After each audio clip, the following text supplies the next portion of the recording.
Hello, I'm Roger Bisbee from the Skill Builder channel, and I'm just putting the final touches to this bathroom I've done, and I'm fitting the wall hung pan. Now, we've done this in many other videos, so if you've watched any of our bathroom installation videos, you may already have seen this job, but I'm still going out to quite a lot of calls where people have put in a wall hung pan and they haven't done it properly, and it's caused leaks behind the scenes, which are very difficult to put right without hacking tiles off. So let me just go through it just for clarity and for those people who haven't watched the longer videos, because there's a very simple thing that you have to do which will eliminate all those problems.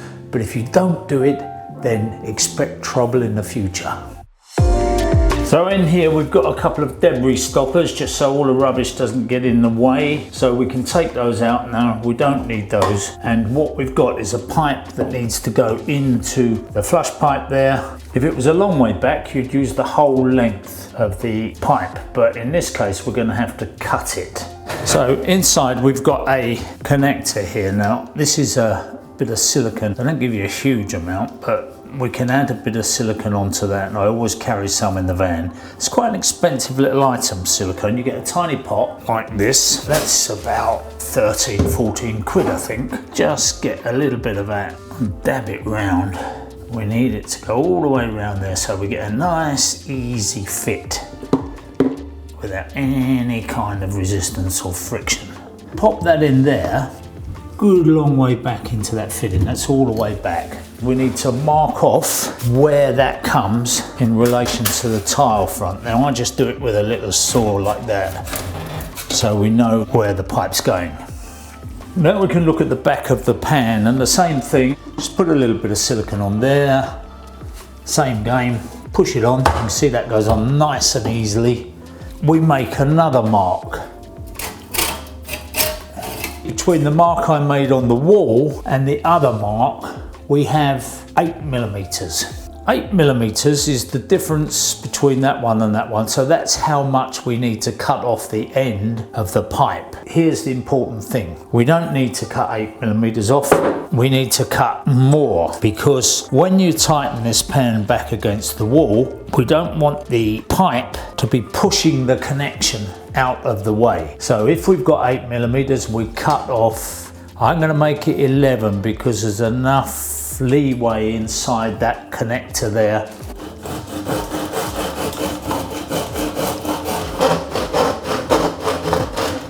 Now I need to remove the burr. I've actually got a machine for doing this which you attach to an electric drill, but because this is a smaller pipe, it's not a full bore 110mm pipe, this pan connector.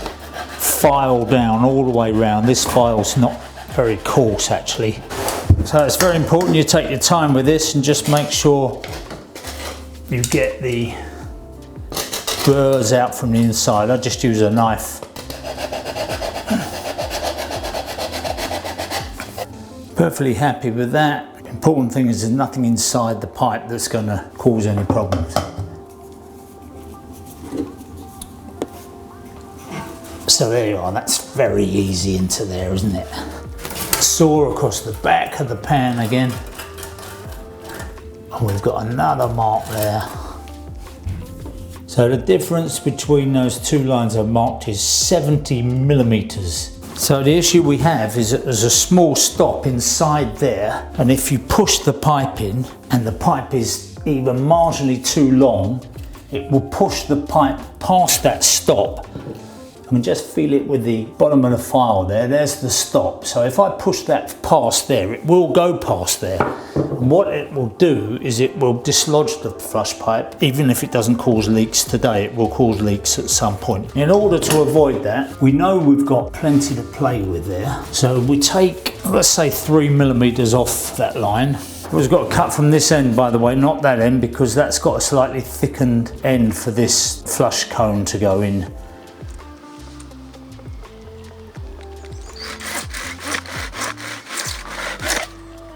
So just make a little taper on here.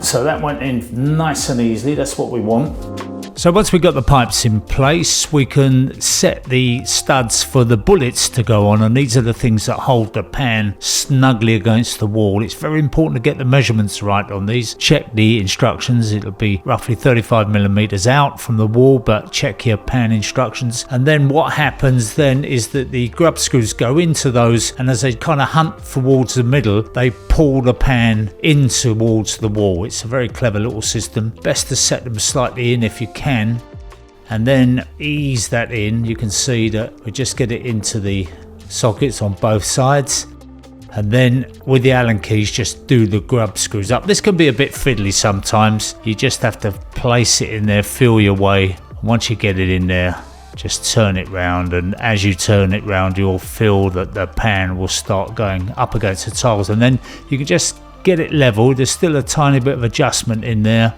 before you make the final tighten up. And then what I do is I run a bead of silicone along the back edge, because that kind of steadies it and stops it going wonky in the future, and also just keeps it nice and clean down the back. So that's it. Now, we were amazed to see that only 20% of you are subscribers. So leave a comment and let us know what would make you subscribe to Skill Builder. Maybe you just don't know where the button is. So here it is, right here. Give it a click.